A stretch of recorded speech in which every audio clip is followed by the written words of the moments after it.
Hello one and all, welcome to our channel Shravana Meghalu. Hi friends, ఎలా ఉన్నారు? ఈరోజైతే నేను గుత్తొంకాయ కర్రీ కుక్కర్లో ఎలా చేసుకోవాలి, చాలా సింపుల్గా అయిపోయే మెథడ్, అందులోనూ చాలా టేస్టీగా సింపుల్గా హౌస్ వైఫ్స్ కానివ్వండి, వర్కింగ్ ఉమెన్ కానివ్వండి, చకాచకా ఎటువంటి హడావిడి లేకుండా ఫాస్ట్గా అయిపోయే మెథడ్ అయితే నేను ఇప్పుడు చెప్పబోతున్నానండి. వంకాయ కుక్కర్లో చేస్తే చితికిపోతుందన్న అనుమానం అయితే అస్సలు వద్దండి.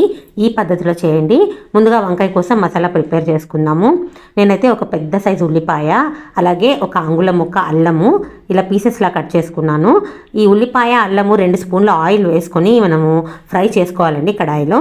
ఇవి కొంచెం ఫ్రై అయిన తర్వాత మనము కొంచెం కొబ్బరి అనేది అస్సలు ఎక్కువ వేయద్దండి, కొద్దిగా కొబ్బరి, అలాగే లాస్ట్లో కొంచెం కొత్తిమీర, జీలకర్ర ఇవన్నీ వేసి ఒకసారి టాస్ చేసేసి స్టవ్ బంద్ చేసేయాలి. పల్లీలను దూరగా వేయించుకోవాలి.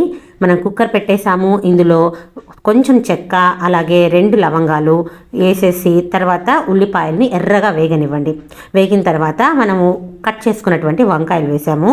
ఈ వంకాయల మసాలా అనేది మనం కూరుకోవట్లేదండి. అలాగే వంకాయలు వేసేసి మనం బాగా కలిపిన తర్వాత సన్నగా తరిగిన టమాటాలు వేసి కొద్దిసేపు మగ్గనివ్వాలి. కుక్కర్ మూత మూసేసి జస్ట్ ఒక్క నిమిషం 2 నిమిషాలు మగ్గనిస్తే సరిపోతుంది. ఆ తర్వాత మనము ప్రిపేర్ చేసుకున్నటువంటి మసాలా ఉంది కదా, అది మనం కారము, ఉప్పు వేసేసి బాగా మిక్సీ పట్టేసుకున్నాము. అందులో కొంచెం చింతపండు అస్సలు ఎక్కువ వేసుకోవద్దండి, కొద్దిగా చింతపండుని కడిగి అలా మనం డ్రాప్ చేసేసాం. కావలసినంత వాటర్ వేసేసుకొని మనం కుక్కర్లో హైలో పెట్టుకొని 2 విజిల్లు అయితే పెట్టేశాము. ఆ తర్వాత కుక్కర్ మూత తీసి చూడండి, చాలా అయితే వంకాయ బాగా ఉడికింది. ఇలా మనకు మ్యాష్ కూడా అయిపోలేదు, వంకాయ అనేది అలాగే ఉంటుంది. లాస్ట్లో కొంచెం కొత్తిమీర వేసేసేసి కలపండి.